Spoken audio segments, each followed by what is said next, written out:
Okay student, now we will see about the second major abiotic factor which is light. ठीक है, जैसे कि temperature important होता है, वाटर इम्पॉर्टेंट होता है, light also is very important for to survive.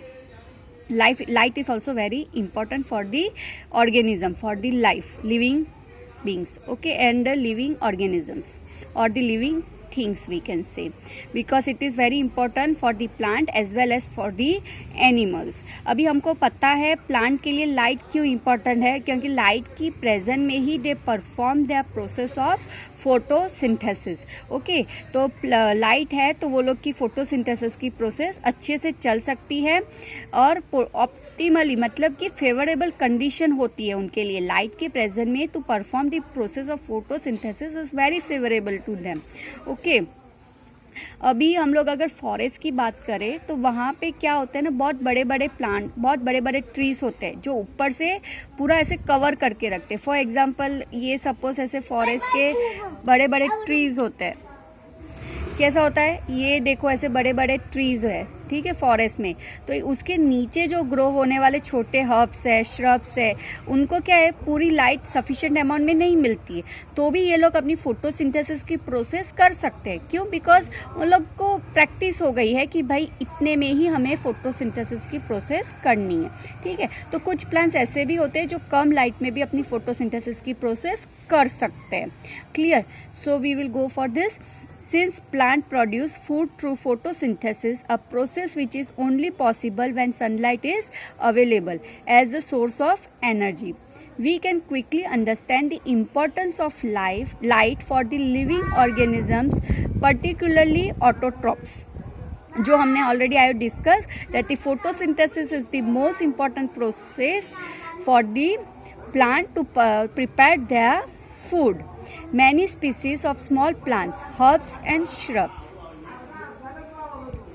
growing in a forest are adapted to the photosynthesis optimally under very low light condition. जैसे मैंने बोला फॉरेस्ट है, ट्रीज ऐसे सब फैले हुए हैं, तो उसके नीचे ग्रो होने वाले छोटे प्लांट्स सेट हो गए, ठीक है, उनके लिए वो कंडीशन फेवरेबल बन जाती है कि भाई लो लाइट कंडीशन में भी वो अपनी फोटोसिंथेसिस की प्रोसेस कर सकते हैं. Because they are constantly over shadowed by the tall tree, क्योंकि वो लोग पहले से ही हैबिटेड है कि हम लोग टॉल ट्री के कवर में होते हैं. ठीक है, फॉर एग्जाम्पल यहाँ पे दिया हुआ है कैनोपाइन ट्रीज. कैनोपाइन ट्रीज मतलब वही ट्रीज ऐसे पूरे कवर करके रखते हैं, ऐसे पूरे फैले हुए होते हैं ना, कवर करते हैं अपर पार्ट को. Many plants are also dependent on sunlight to meet their photoperiodic requirement for the flowering. We already know this meaning that what's the means of photoperiod. photoperiod क्या होता है? Duration of the sunlight.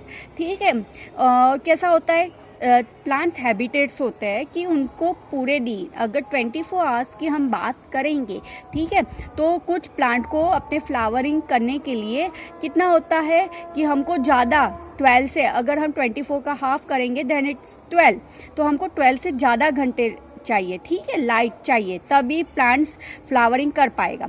अगर कुछ plants ऐसे होते हैं जो 12 से कम उनको लाइट चाहिए, उनको 12 घंटे भी लाइट नहीं चाहिए. अगर 12 घंटे लाइट मिल रही है then that condition is not favourable to them. Okay, so photoperiodic requirement होती है फॉर दी फ्लावरिंग के लिए. And some plants comes in a neutral condition, मतलब उनको जितना ले चल रहा है उतना ही उनको नाइट चाहिए. ठीक है, neutral condition we call it as. तो ये इसको बोलते हैं हम लोग photoperiodic requirement for the flowering. जैसे हम बोलते हैं ना सीजनल प्लांट्स है ये, है ना, तो सीजनल प्लांट मतलब क्या होता है ना, कुछ प्लांट विंटर में ही फ्लावरिंग दे सकते हैं, कुछ प्लांट है वो समर में ही फ्लावरिंग दे सकते हैं. ठीक है, तो इसको बोलते हैं photoperiodic requirement for the flowering. For many animals too. अभी ये तो हमने just we have talk about the plants. Now we will go for the animals, कि एनिमल्स के लिए लाइट कहाँ पे इम्पोर्टेंट रहती है. Light is the important in that they are use the diurnal and the seasonal variations in the light intensity,